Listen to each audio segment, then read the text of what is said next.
L'hebdomadaire Rivarol a accepté de publier par épisode le texte augmenté de ma vidéo « Ne pas se tromper d'ennemi ». Je remercie son directeur Jérôme Bourbon. Paru la semaine dernière, l'introduction a déjà suscité des critiques.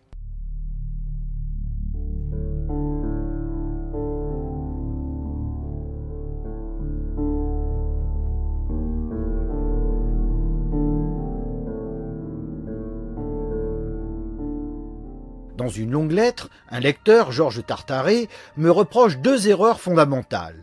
1. Confondre combat spirituel et combat temporel. 2. Tout attendre des réactions du peuple. C'est oublier, dit-il, que l'histoire a toujours été faite par les minorités. Sans doute, mais en 1942, Gabriel Boissy soulignait « Le sort des peuples dépend certes de la clairvoyance de leurs guides, mais avant tout du choix qu'ils en font, de leur obéissance, mais aussi et surtout de la plénitude de leur adhésion. » Autrement dit, la minorité qui fait l'histoire ne peut rien sans le soutien de la majorité.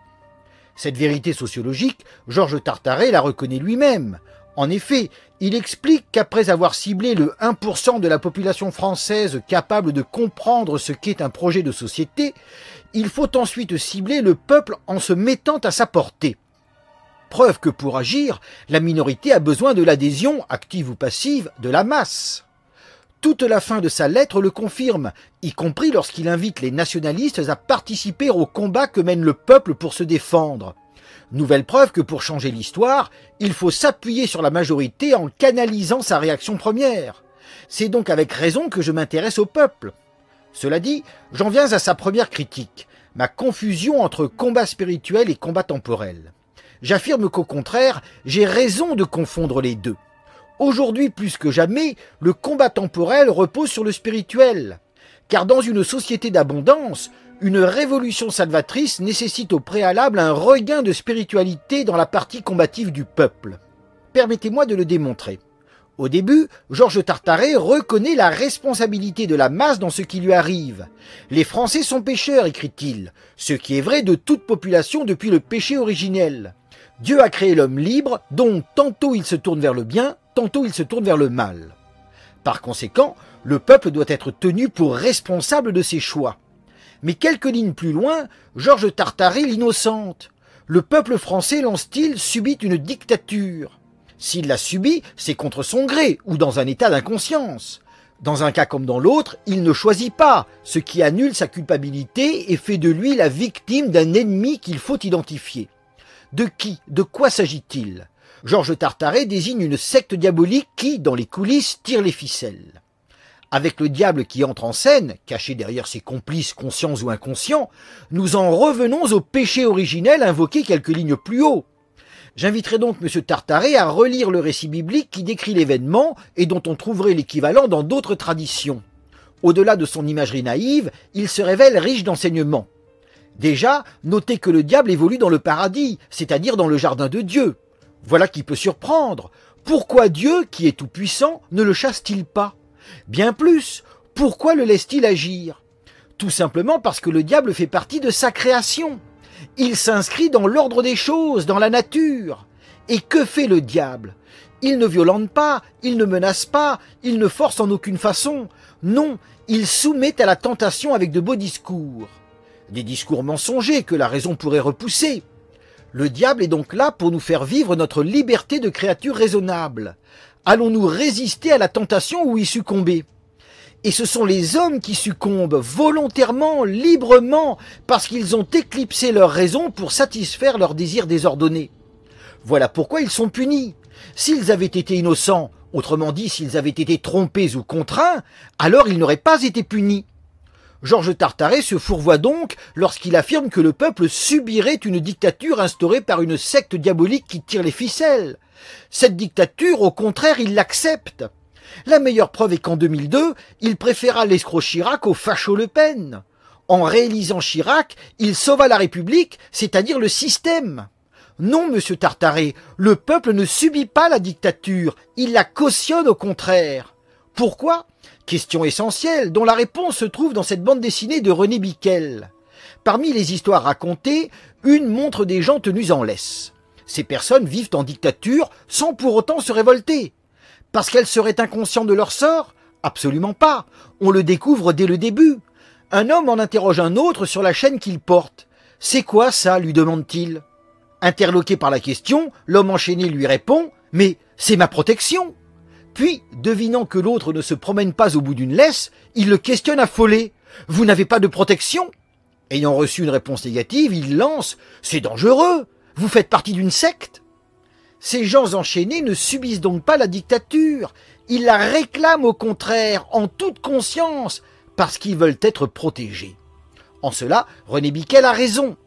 Dans l'histoire, le dictateur apparaît comme un individu anonyme, coiffé d'un chapeau haute forme sur lequel figure le sigle du dollar. Ce sont les trois pouvoirs que désigne Georges Tartaret. Un pouvoir financier, constitué du cartel des grandes banques internationales et des principales multinationales. Un pouvoir politique, dont le bras armé est la triade Royaume-Uni, États-Unis, Israël. Et un pouvoir idéologique, dont les principales branches sont la franc-maçonnerie et les sociétés de pensée, CFR, Bilderberg, la Trilatérale et quelques autres. Ces trois pouvoirs auraient été mis en place par la secte diabolique qui, dans les coulisses, tire les ficelles. Sans doute, mais comment a-t-elle opéré ? Comment a-t-elle pu acquérir une puissance mondiale suffisante sur le plan matériel et spirituel pour renverser les trônes et infiltrer l'Église afin de la subvertir ? Comment a-t-elle pu avoir raison des gouvernements, des armées, des structures diverses, du monde littéraire, de la communauté scientifique, etc. Conscient qu'il aurait fallu une puissance surhumaine, certains placent au-dessus de la pyramide des entités extraterrestres. D'autres parlent de démons avec à leur tête Lucifer, surnommé le prince du monde. C'est lui qui orchestrerait le grand complot judéo-maçonnique dont les premières structures visibles seraient les banques centrales. Au risque de surprendre, voire de choquer, je dirais que cette représentation est vraie.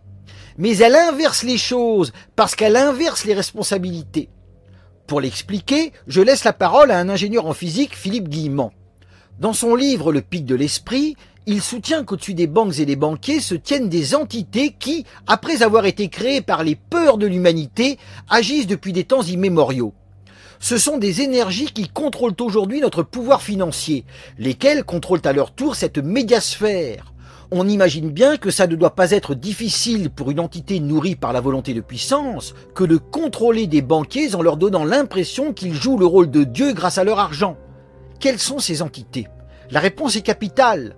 Aucune idée, lance Philippe Guillemant. Certains parleront d'égrégores, d'autres de faux messies ou encore d'extraterrestres en tout genre. Mais franchement, on s'en fiche. Car, poursuit-il, il est idiot de nous différencier d'elles. L'important est de comprendre que de telles entités et leur hiérarchie sont forcément nourries par la demande de l'humanité à vivre dans un système de contrôle en réponse aux peurs et aux besoins de sécurité. Tant que cette situation de survie restera entretenue sur la planète par l'intermédiaire de l'argent, ces entités auront de beaux jours devant elles. La seule façon de s'en défaire est de révéler doucement le chemin vers le pont, comprenez, vers le pont qui nous mènerait à une spiritualité authentique, sans combattre qui que ce soit qui nous en détournerait, puisqu'il n'existe aucun responsable de cette situation qui soit extérieur à nous, étant donné que nous entretenons nous-mêmes ces entités que nos anciens ont créées. D'où son avertissement, il n'y a aucun complot là-dedans. Il n'y a que des croyances qui conduisent de façon synchronique à leur manifestation parce qu'elles sont des conséquences dans le futur de l'humanité qui rétroagit sur le présent. Ainsi l'esclave fabrique le maître. Pour Philippe Guillemant, donc, cette pyramide n'est pas mise en place du haut vers le bas, mais du bas vers le haut. Ce sont les masses qui la créent. Leurs peurs les rendent avides de protection. Cette avidité produit des systèmes de contrôle de plus en plus intrusifs. À leur tour, ces systèmes créent les étages supérieurs dont ils ont besoin pour s'organiser et se maintenir. Alors certes, des parasites en profitent, ils se glissent dans le système et parviennent même à des postes clés. Mais au départ, ils ne font que profiter des peurs éprouvées par les masses. Cette situation, le fondateur du prix international Robert Faurisson, Joe Falisi, en a conscience. Car pour expliquer l'état de nos sociétés, il invoque en premier lieu la perte de spiritualité et la lâcheté des goïms. Son jugement me paraît trop sévère. Le goy n'est pas un lâche, son passé glorieux le démontre. Aujourd'hui toutefois, il accepte, voire il réclame la dictature par besoin hypertrophié de protection. Pourquoi ? Parce qu'il a peur. Et pourquoi a-t-il peur ? Parce qu'il croit que la vie est une étincelle dans l'obscurité et que la mort le fait sombrer dans le néant éternel. Dès lors, Il a peur de perdre non seulement cette vie, mais aussi tout ce qui peut, à ses yeux, en faire le charme au sein d'une société d'abondance. Confort, nanotechnologie, bouffe facile, vacances, retraite. Aussi cherche-t-il à organiser au mieux les quelques années qui lui sont offertes. D'où cette prudence hypertrophiée, ce besoin de s'assurer et cette peur du risque qui en viennent à friser la couardise. Quoi de plus naturel? Quand on n'a qu'une vie et qu'après il n'y a plus rien que le néant, alors on veut la vivre au mieux, c'est-à-dire dans le confort, les plaisirs et au plus loin possible des peines et des ennuis. Dans une société d'abondance, l'immense majorité raisonne ainsi. Je peux la comprendre. Il en résulte cette indifférence et surtout cette paresse mentale qui fait adopter sur toute chose l'opinion de tout le monde, c'est-à-dire l'opinion distillée par les médias. Le peuple est alors mûr pour la dictature.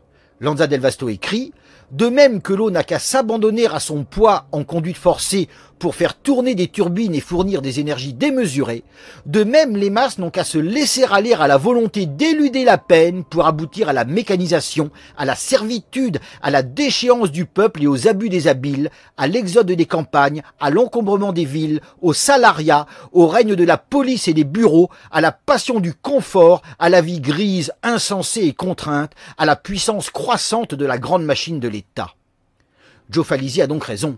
La racine de notre décadence, c'est la perte de toute spiritualité authentique.